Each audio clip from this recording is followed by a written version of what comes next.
My name is Tanya Igic and I'm Chief Executive and co-founder of Choose2Reuse. We provide full recycling service to charitable organizations in South and West Wales, and also we've got our cash for clothes points where public can sell to us their recycling.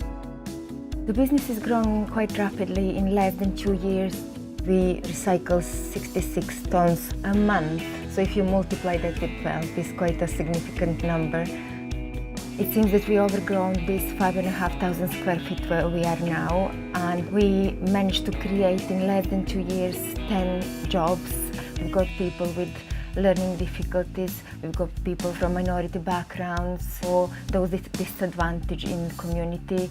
Our plans are quite large and we hope that they will come alive. We're looking at having our own premises that we can engage students in recycling at the same time as this big commercial operation. So we've got quite a lot in plan.